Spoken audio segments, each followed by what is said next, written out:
ஸல்லல்லாஹு அலைஹி வஸல்லம் அவர்களின் வாரிசுகளான உலமாஉர் ரப்பானியீன், அப்படிப்பட்ட மஷாயிக்மார்கள் முன் நாம் இருக்கின்ற பொழுது ஸல்லல்லாஹு அலைஹி வஸல்லம் அவர்கள் சஹாபாக்கள் அனுபவித்தவற்றில் ஒரு சிலதையாவது நாங்கள் அனுபவிக்கிறோம்.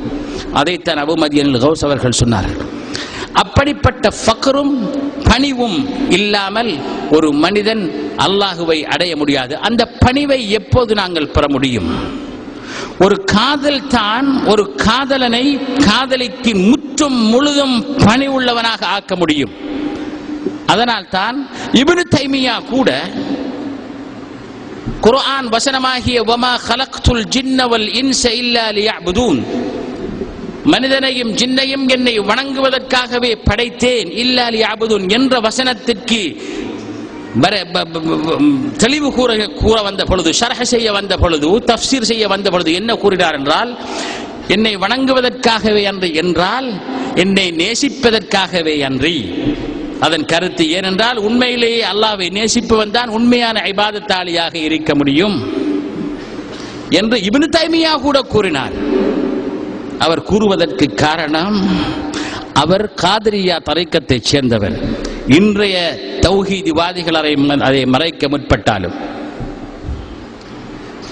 ஆனால் ஹம்பலி மத்ஹபின் சில தீவிர கருத்துக்களை கொண்டிருந்த காரணத்தினால், அகீதாவிலே சில தீவிர கருத்துக்களை, குஃப்ரியத்துடைய சில கருத்துக்களை கொண்டிருந்த காரணத்தினால் அவர் ஒதுக்கப்பட்டாரே அன்றி தனிப்பட்ட முறையிலே அவர் காதிரியா தரீக்காவை சேர்ந்தவராக இருந்தால், அதனால் தான் சூஃபியாக்களில் எல்லாம் மிகவும் எக்ஸ்ட்ரீம் ஆன வார்த்தைகளை பேசியவர் முஹையீத்தீன் அப்துல் காதிர் ஜீலானி அவர்கள். சாதாரணமாக அவர்களுடைய பின்னணியிலே அதை விளங்காவிட்டால் இது குஃப்ர் என்று கூறக்கூடிய அளவிற்குரிய சில வார்த்தைகளை பேசியவர் முஹையீத்தீன் அப்துல் காதிர் ஜீலானி ரஹ்மத்துல்லாஹி அலைஹி அவர்கள். அப்படி இருந்தும் கூட இப்னு தைமியா அவர்கள் முஹையீத்தீன் அப்துல் காதிர் ஜீலானி அவர்களை பற்றி கூறுகின்ற பொழுதெல்லாம் அவரது புத்தகத்திலே கத்தஸல்லாஹு சிர்ரஹு என்றே எழுதி கொண்டு செல்கின்றார். அது அவர் ஹம்பலி மத்ஹபை சார்ந்தவர் என்பதற்காகவா அல்லது அவர் தனது தரீக்காவின் ஷேக் என்பதற்காகவா தெரியாது. ஆனால் இப்னு தைமியா தஸவுஃபை பற்றி எழுதிய எழுத்துக்கள் மிகவும் சிறந்தவை.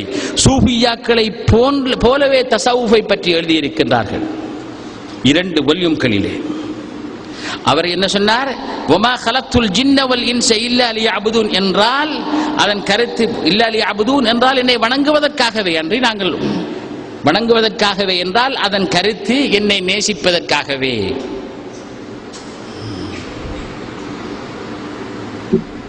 என்னை அறிவதற்காகவே, இல்லா லியஅரிஃபூனி இல்லா லியுஹிப்பூனி, இதுதான் அதன் கருத்து என்று இப்னு தைமியா கூட கூறுகின்ற அளவிற்கு மஹப்பத், இறை காதல், அதன் முக்கியத்துவம் இஸ்லாத்திலே இருக்கின்றது.